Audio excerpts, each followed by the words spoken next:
Beleza. Bem, então, a gente está entrando em contato com você, né, pelo projeto da Pitucha.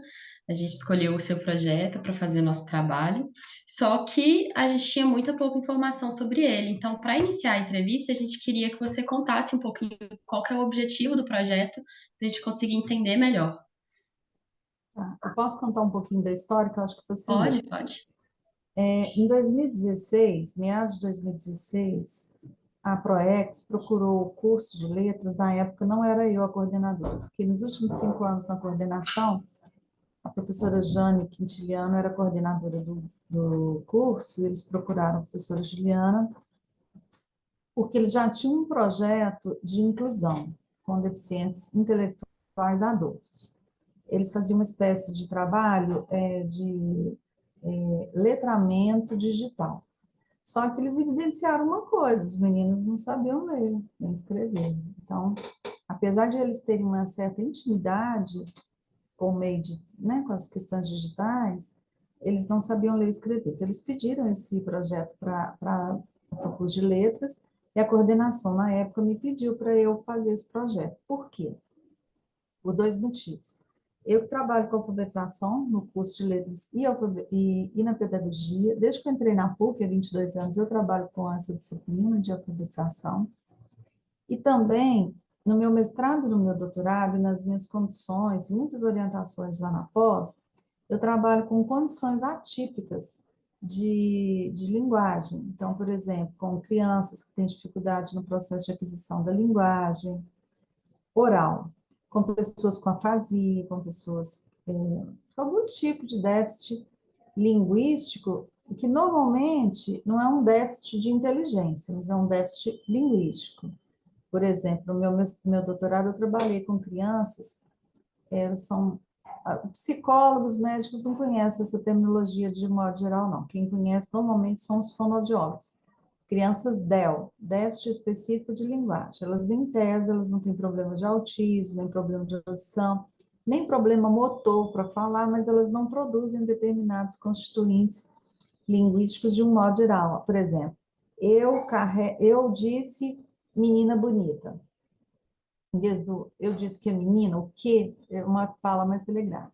Então, em função desse meu histórico, a Jane me pediu para fazer um projeto de extensão para alfabetização e letramento desses indivíduos. Então, eu fiz na época eu não sabia direito como atuar na extensão, sabe? Meu projeto, no final, é um projeto de pesquisa. Custei para acertar. Qual que é o objetivo maior do nosso projeto? A gente tem, assim, vários objetivos que a gente coloca quando a gente vai pedir lá na ProEx. Inclusive nós tivemos aprovação dessa vez, estou muito feliz. A gente já tem um tempo que a gente tem essa aprovação, né? Então a gente tem muitos objetivos traçados. O principal mesmo é desenvolver atividades de alfabetização e letramento para promover a autonomia desses indivíduos. Que tipo de autonomia? Assim, o que, por exemplo, acontece aí na casa de vocês, com os irmãos de vocês e etc., pode não ser os objetivos que as pessoas, de um modo geral, esperam, mas, assim, a gente quer promover a autonomia, assim, a gente trabalha dentro de gêneros acadêmicos, desculpa, gêneros discursivos, que os meninos precisam de ter contato. Então, por exemplo, a gente trabalha documentos, menu, a gente trabalha, a gente vai na cantina com eles, olha lá aquelas listas, eles conseguem ler. Aí também entra o letramento matemático, né, que hoje é chamado de numeramento. Então, por exemplo, já tem um menino que sempre a mãe ia levar para o projeto. Hoje ele já vai sozinho. Então, a gente já percebe um certo nível de autonomia. Coisas que para a gente são coisas normais, para eles né, é uma novidade muito grande. Um dia, uma menina, por exemplo, conseguiu ir na cantina, comprou uma coxinha, voltou muito alegre, porque ela conseguiu verbalizar o que ela queria, ela conseguiu se organizar lá. Então, a gente trabalha muito assim, receitas, também trabalhamos contos, músicas, eles gostam muito de música. Então, a gente inicialmente compreende a natureza do déficit linguístico, né? De um modo geral, a gente tenta compreender o problema de leitura e escrita que eles têm, a gente promove ações, né, que vão propiciar o aprendizado da leitura e da escrita. Muitas vezes a gente tem que fazer muitas vezes não, nós temos feito de forma mais sistemática o plano de desenvolvimento individual. Esse é um projeto que não dá para encher a PUC de pessoas, e nós temos que ter muitos monitores, porque é individualizado mesmo que tem muitos downs na sala, nós temos autistas, temos pessoas com um déficit, assim, com um problema não definido, então, assim, a gente precisa de um atendimento em conjunto, mas individual, porque cada problema é diferente, né? Então, nós temos feito isso com o apoio da professora Nivânia, que é terapeuta ocupacional e que ela é uma professora participante também do curso de pedagogia. Então, a gente vai desenvolvendo atividades de leitura, de escrita, para possibilitar esses indivíduos construir, assim, sentidos, porque ele lê, porque ele escreve, né? Eles também, a gente vai tentando entender essas dificuldades relacionadas à escrita, à leitura, né? Alguns leem, mas não escrevem. O desenvolvimento deles, de um modo geral, às vezes assim, por exemplo, tem um menino que vai até apresentar agora no projeto, não, no evento que nós vamos fazer terça-feira, ele tem 6 anos que está conosco. Agora é que ele está na fase, eu não sei se vocês dominam isso, a fase silábica da alfabetização. É que ele escreve uma letra para cada sílaba, né? Então, assim, normalmente, vamos colocar assim, uma criança levaria menos de um ano, 6 meses. Algumas crianças levam 4 meses, ele está levando 6 anos. Mas ele já cresceu, né? Está muito empenhado. Uma das monitoras que tem muito tempo que está no projeto, sempre foi professora dele, está empenhado em conseguir ler direitinho até a saída dela. Agora, nós também temos, eu estou falando muito, porque eu estou falando assim, oi, vocês estão me ouvindo? Estamos sim, estamos sim. Eu estou falando muito assim, porque são muitos os objetivos mesmo, porque um projeto de extensão, ele não tem que impactar só as pessoas que estão sendo atendidos, os participantes. Olha, eles impactam a família, isso é legal, né? Eles impactam também, de forma muito direta, as monitoras, os monitores, agora nós temos homens, porque as atividades que eles vão desenvolvendo dia a dia, as duas meninas que vão sair agora, elas têm muito tempo que estão no projeto, uma tem 5 anos, a outra tem 3. É um projeto assim que as pessoas chegam, de um modo geral, para ficar. Nós vamos desenvolvendo uma atividade muito grande, o que é bom, porque, como eu falei, o processo de alfabetização dessas pessoas demora mais tempo, e, e é lógico que é bom ter uma pessoa que dê continuidade. Mas essas pessoas, por exemplo, a Mariana, que tem 5 anos, ela fez o concurso da prefeitura agora. Ela passou em nono lugar. Ela falou, Arabi, como esse projeto me ajudou? Porque ela tem que fazer atividades e a aplicação dessas atividades 2 vezes por semana, que são as oficinas. Então, fica com uma experiência muito grande, né?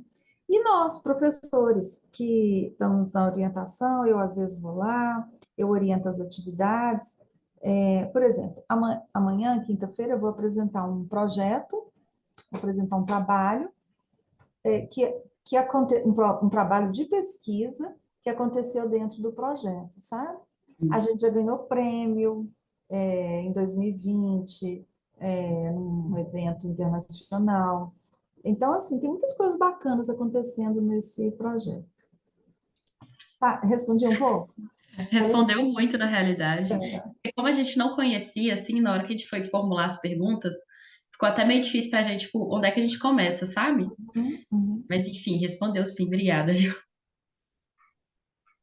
Agora a gente queria saber um pouquinho, qual que é normalmente a idade do grupo, né, que vocês trabalham? Qual que é a faixa etária? Olha, a gente aceita pessoas acima de 18 anos, sabe?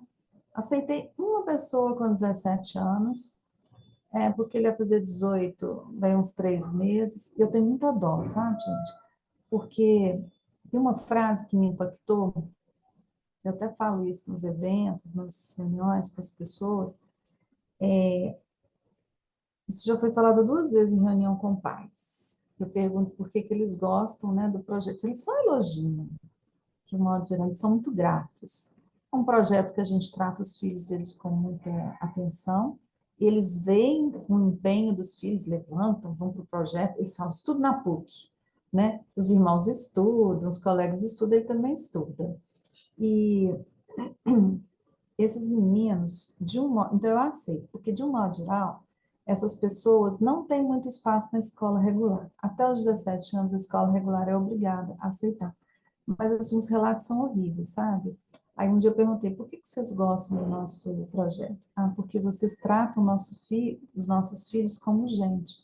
Eu acho isso muito impactante, sabe? Porque eles são gente em qualquer lugar onde eles forem. Inclusive, são muito amorosos.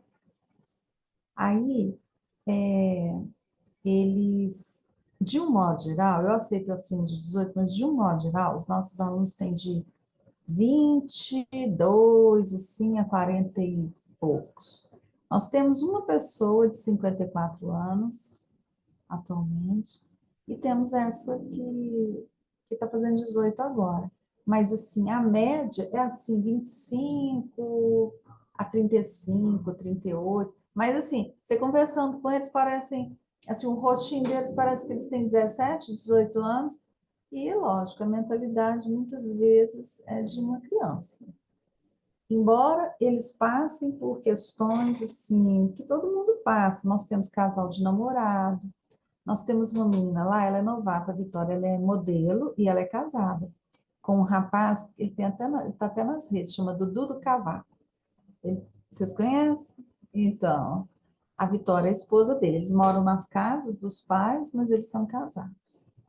Nós temos um casal de namorados também, o Juninho com a Stephanie.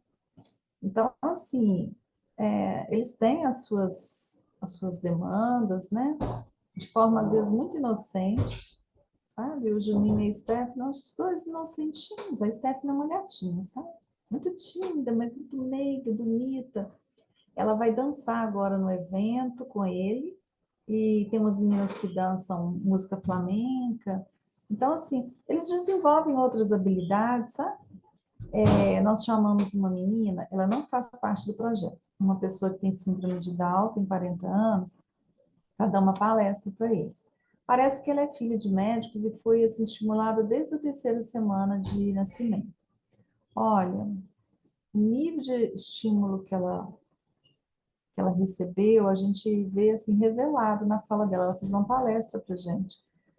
E a gente pergunta, as pessoas têm preconceito? Ela tem, não acho que vai mudar, mas você vê assim, como que a pessoa que é estimulada, ela tem uma oralidade, né, mais fluente, e ela atua no mercado de trabalho, ela é massagista. Então, agora outros já têm um pouco mais de dificuldade. Nós temos pessoas lá com muita, muita, muita dificuldade, sabe? Inclusive comorbidade, tem autismo e junto com Down. Então, é isso. Não, muito legal. E aí eu queria saber qual que é a metodologia de ensino que se encaixa. Olha, ultimamente as pessoas têm criticado muito, né? Paulo Freire, ele entra com força nas nossas ações. Por quê? Porque a gente parte muito da realidade dessas pessoas. A gente trabalha com as palavras geradoras, né? Então a gente bota lá numa caixa várias palavras que eles mesmos escrevem, a gente tira uma e constrói um texto com eles. Eu estou dando um exemplo, né? De como que o Paulo Freire entra na nossa vida. A gente parte muito da realidade deles, da realidade do mundo. Na primeira eleição, em 2018, a gente fez uma urna, eles votaram, a gente tentou mostrar para eles como é que votar. A gente trabalha, quer ver? Me esqueci aqui uma coisa. Na época do Covid, foi muito bacana, assim, a Mariana e a Aline foram, eu estava na coordenação do curso, eu não estava entendendo quase nada que estava acontecendo, trabalhando exaustivamente. Teve dia que eu trabalhei 16 horas direto sem parar, sabe? Eu não conseguia nem levantar. Por isso que eu tô com a coluna desse jeito. E aí as meninas falaram assim, Arabi, vamos começar no remoto? Então a gente começou no remoto, acreditando que ia ser uma bagunça, mas deu certo. A gente desenvolveu o letramento deles digital e os pais também, porque eles tiveram, né, que entrar. Também como metodologia, a gente adota muito os pressupostos da Magda Soares, né, que é a importância de o indivíduo saber o funcionamento da leitura e da escrita no mundo, né? Então, a gente trabalha, como eu falei, a partir de gêneros textuais, de interesse deles. Às vezes, a gente leva uma historinha, eles adoram, mas tem uns lá que falam, isso é de criança. Aí a gente tem que adequar. Tem um lá, o Joel, ele adora literatura grega. Então a gente leva, depois a gente leva umas coisas assim para ele. É lógico que o resto da turma vai participar também. Eles amam música. Tem essa cantora que é aqui de Lagoa Santa, Sete Lagoas, a Paula Fernandes, não é isso? Eles amam, eles amam. A gente trabalha muito essas músicas que eles, inclusive agora no evento de terça-feira, vocês estão convidados, tá? Vou mandar para vocês um cartazinho. Queria que vocês divulgassem lá no grupo de vocês, né, no curso. É a primeira vez que eu vou fazer um evento um pouco maior, mas se chama Mostra de Talentos. Eles vão dançar, eles vão cantar, tem um lá que toca violino, vai tocar com o pai. Então, assim, a gente tenta trabalhar muito dentro dos desejos deles. Então, Paulo Freire, Magda Soares, não sei se vocês conhecem Emília Ferreira. Também muita gente tem criticado, mas eu não consigo me desgarrar dos pressupostos que ela trouxe, aquelas fases para silábico, silábico, silábico alfabético, alfabético.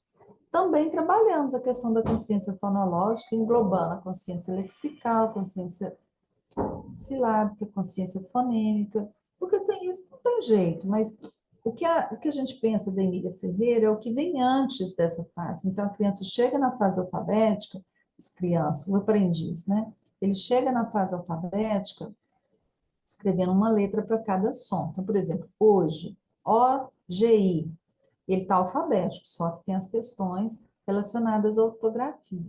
Então, a gente vai trabalhando essas noções com os alunos. A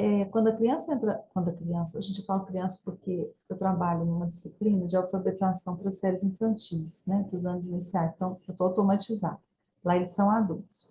Mas quando o indivíduo entra na fase silábica, então ele escreve sacola, ele escreve A-O-A, ele já está tendo uma consciência dos sons, né? Ele já está começando a trabalhar a consciência fonológica. Então, eu sou linguista, então eu trago todo esse aporte, e as meninas, é uma coisa muito bacana que acontece, eu falo as meninas porque, de um modo geral, são meninas. Dessa vez nós temos um rapaz trabalhando, mas passado tivemos também. Mas, por exemplo, eu tive uma aluna que começou, a Mariana, ela começou, porque ela está há 5 anos no projeto. Ela foi minha aluna na pedagogia e ela começou a participar do projeto. Aí ela fez umas disciplinas da letras, aí ela foi para letras, formou em letras, agora ela está acabando a pedagogia. Quase todas as pessoas que estão no projeto acabam fazendo um curso que tem de aprofundamento na pedagogia para deficientes. Pode ser deficientes de várias naturezas. Então, por exemplo, a Aline está fazendo, a Mariana fez. Tem uma senhora, ela é da minha idade, eu sou uma senhora também. A Regina, ela foi minha aluna na Letras e ela fez esse aprofundamento e hoje ela atua nessa área. A Luciana, ela saiu do projeto, arranjou um emprego trabalhando nessa área.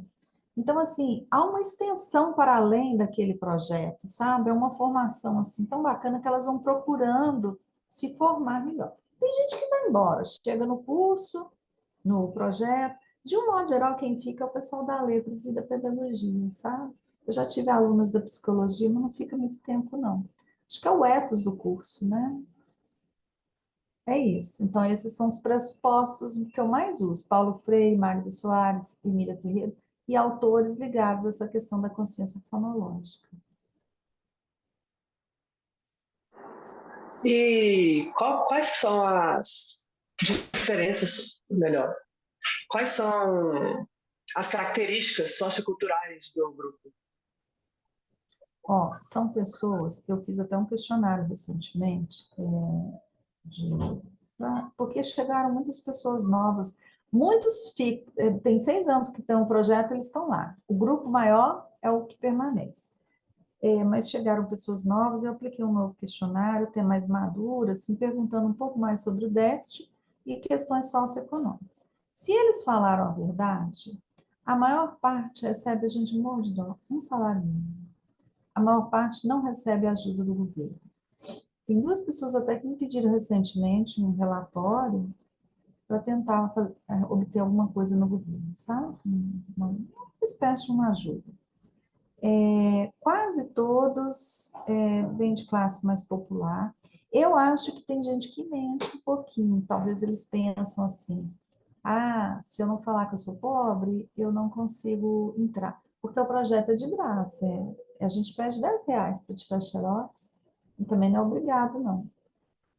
E eu sei que eles gastam, né? Às vezes gastam uma passagem, porque às vezes vem de van, porque a maior parte tem direito, né? A passagem de graça. Eu falo de graça, sim, eles têm direito à passagem, não é de graça. Mas assim, às vezes eles têm que pegar a van, são pessoas que moram em bairros mais simples mesmo, mais populares. Eu só tive um aluno que eu vi assim, fazendo viagem para o exterior.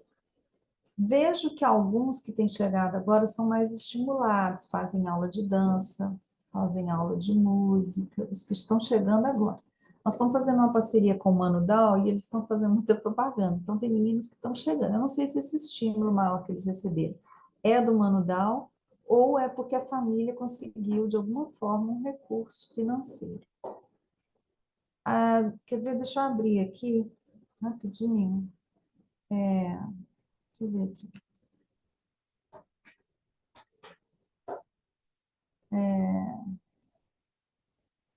Olha, isso aqui é um parágrafo que eu tenho que ainda precisa de ser mais atualizado, mas até o ano passado, metade dos adultos com deficiência intelectual, né, diz que é da cor branca, 30% dizem ser da cor parda, 10% dizem ser da cor preta e outros não conseguem dizer qual é a cor.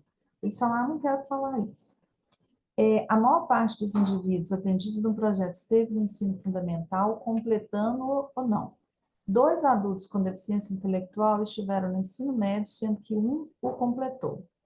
Um dos adultos esteve em escola especial, agora isso aqui tem que ser mudado, vários já tiveram. E outros não souberam relatar o nível de escolaridade. E alguns têm uma renda familiar de 5 salários mínimos, sendo que a maior parte é de um salário mínimo. Alguns recebem algum tipo de assistência governamental ou não, e quase todos moram em casa própria. É isso. Arabi, um segundinho, antes da gente passar para a próxima pergunta, só te avisando que, como a gente está usando o Zoom da maneira gratuita, daqui uns 8 minutos, provavelmente a ligação vai fechar, mas aí a gente te manda um novo link, Tá, tá? tá Só bom. porque ele tem tempo limitado, mas a gente manda outro link e continua tranquilo, viu? Tá bom. Eu sei, faço. Então, como que eles descreveriam a liderança do grupo? Como Como que eles descreveriam a liderança do grupo? liderança? Isso. Só contextualizando um pouquinho, porque Ah, agora a gente vai passar para as perguntas que estão mais na nossa área de atuação, né? Que seria dos grupos. Então, quando eles estão juntos no sentimento de grupo, sabe? Sem contar as monitoras, sem contar o serviço de vocês, assim, de eles para com eles, sabe? Se eles têm esse sentimento de liderança ali dentro, se alguém é um líder ou se não tem. naturalmente isso surge, né? Como eles são muito solidários, eles se apoiam. E como eles estão no grupo há muito tempo, a gente vê às vezes fotos deles, eles me acompanham no Instagram, acompanham a mãe deles, aquela coisa toda, então eu vejo assim, fotos deles em outros espaços. Tem uns que lideram mais. Então, por exemplo, tem esse Juninho que namora, ele está até um pouquinho sumido do curso, embora todos os dias ele me escreva boa tarde, boa noite, todos os dias. Boa tarde com o sol e boa noite com a lua, todos os dias. Aí, ele é líder, é um líder, eu acho ele muito interessante, apaziguador. Se ele vê que está surgindo algum tipo de contenda, alguma coisa assim, ele chega e vamos parar, ele resolve aqui. A Isabela é uma menina que chegou recentemente e ela faz aula de dança. A Stephanie já está há muito tempo no projeto, mas é muito tímida. Então, por exemplo, agora na dança, a gente começou a fazer o processo, né, delas dançarem, da Isabela, a Lúcia, chamando a Stephanie, que sozinha a Stephanie ia ter um pouco de dificuldade. Então, a gente vê essas lideranças surgindo dessa forma. Em alguns momentos, não são, tem pessoas que não são líderes, os mais oralizados e aqueles que têm mais facilidade, de um modo geral, eles não são todos, mas eles se destacam como os líderes, até a facilidade, né, para falar. Tem gente lá que não tem uma oralidade boa, tem gente que não é oralizada. Então fica difícil de servir como líder. Mas mesmo assim, tinha um menino que ele saiu do projeto, chama Sander. Eu estava explicando, eu era muito presente nas oficinas, até que as meninas ganharam muita autonomia, eu já não sou tão presente, não. Mas uma vez eu estava com um menino, assim, explicando para ele a atividade, ele não entendia. Aí um menino que não é oralizado, ele ficou assim, mostrando. Estou mostrando, assim, as características que eu vejo como líderes, né? As meninas lá, as monitoras, elas talvez falariam isso com mais facilidade, porque elas estão todos os dias com eles lá. Tem os líderes da bagunça, né, gente? Tem os líderes da bagunça. Eu fui lá ensaiar com eles quinta-feira passada e tinha dois lá, assim, deliberadamente fazendo bagunça. Uma ligou o telefone, estava conversando, aí eu chamei a atenção. Então, eles vão liderando a bagunça também. E agora, assim, tem uns que eventualmente são líderes. Eu lembro que tinha uma menina, Dal, ela era muito manhosa, sabe? Você vê exatamente essa questão do estímulo desde que a criança é pequena. Eu sei que às vezes o pai trabalha e não adianta, porque é da característica da pessoa. Mas tinha uma menina lá que era até constrangedor. Na hora que eu estava. Porque todas as ações, de um modo geral, eu faço com eles presentes, os participantes do projeto. Então, a reunião de pais eu faço com os alunos presentes. E a menina começou assim, da pirraça, com uma menina de 20 anos. Aí a reunião toda teve que parar, a mãe ficou sem graça, porque assim, tinha lá 20 pais, 20 pessoas, e só dela fazendo aquilo. E ela normalmente era muito pirracenta nas oficinas. Então, um dia ela começou a pirraçar e um menino, ele não é líder sempre, mas ele levantou e falou assim, eu achei tão interessante isso. Ele falou assim, eu também sou down e não estou fazendo isso. Quer dizer, ele tem consciência da condição dele, eu achei muito bacana essa fala dele. Ele não tem uma fala muito boa, a oralidade dele não é muito boa, sempre tem que pedir ele para repetir. E eu achei aquilo muito legal. A menina continuou fazendo pirraça, mas eu achei bacana ele levantar. 4 monitoras na sala não estavam dando conta dela. Então, assim, eles têm protagonismo, sabe? Tem protagonismo. Era isso que vocês estão querendo saber? Era isso mesmo. É porque eu acho que às vezes a gente acaba ficando preso nos nossos termos, mas era exatamente O isso. jargão, né? É muito da área de vocês. Isso. Aqui, a gente vai te mandar o link só para trocar, para não cortar a próxima pergunta, pode ser?